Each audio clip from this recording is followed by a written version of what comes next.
भैया बहनों, हम जो है भरत महिमा का जो है वर्णन कर रहे हैं। और इसी में जो है ये पहले दोहा है, फिर चौपाई है, फिर दोहा है और फिर चौपाई है। इसका जो है हिंदी में इसकी व्याख्या की जाएगी, आप इसको ध्यानपूर्वक देखें।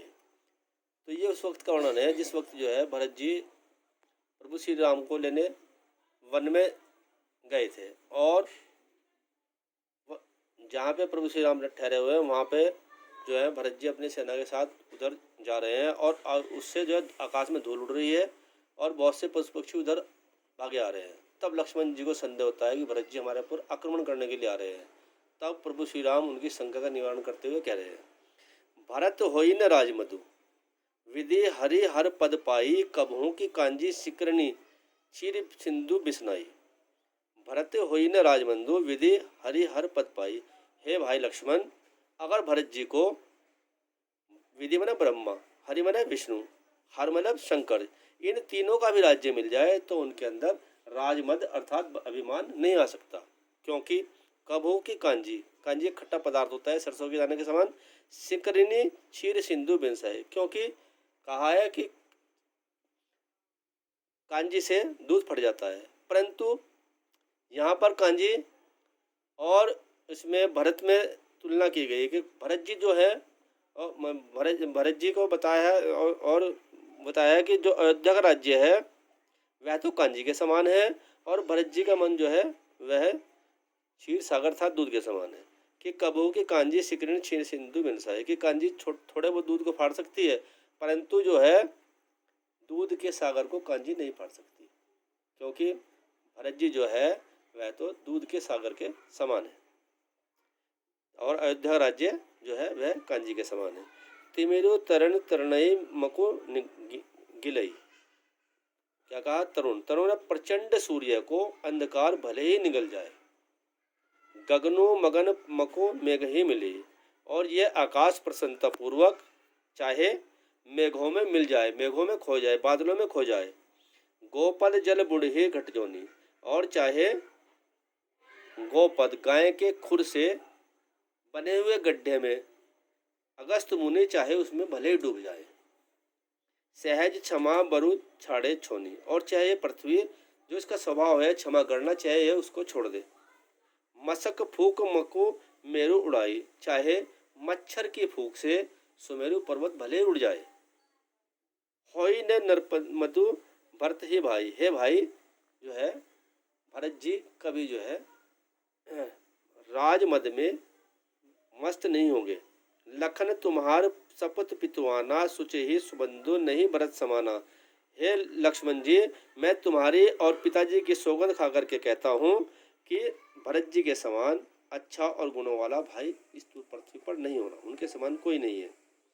सगुण खीरु अगुण जलुताता, मिलई रंचई पंचु विधाता, कि इस विधाता ने गुणों और अवगुण को लेकर, गुण रूपी दूध को लेकर, अवगुण रूपी जल को लेकर के इस संसार की रचना की है।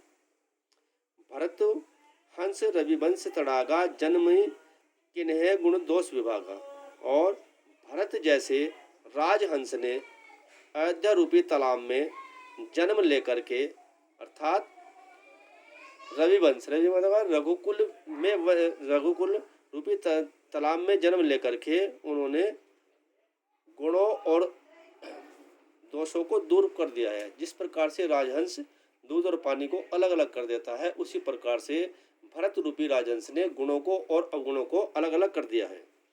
गही गुण पय तजी अवगुण बारी, निज जस जगत किन्हे उजियारी, और उन्होंने गुण रूपी दूध को पी लिया है और पानी रूपी अवगुण को उन्होंने अलग खिला दिया है, अलग कर दिया है।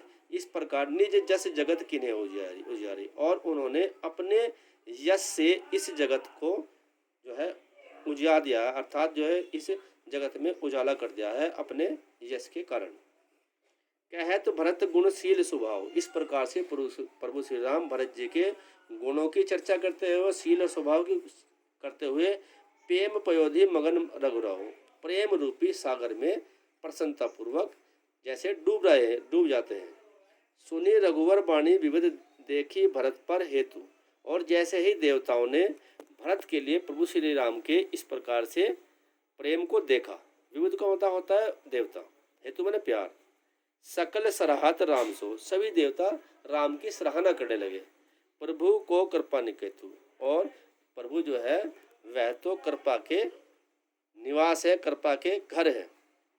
जो न होत जग जन्म भरत को, अब कह रहे देवता कह रहे अगर इस पृथ्वी पर भरत का जन्म नहीं होता तो सकल धर्म धूरी धरणी धरत को, तो सकल संपूर्ण धर्म के धूरी को कौन धारण करता। कवि कुल अगम भरत गुण गाथा, को जान ही तुम बिन रघुनाथा।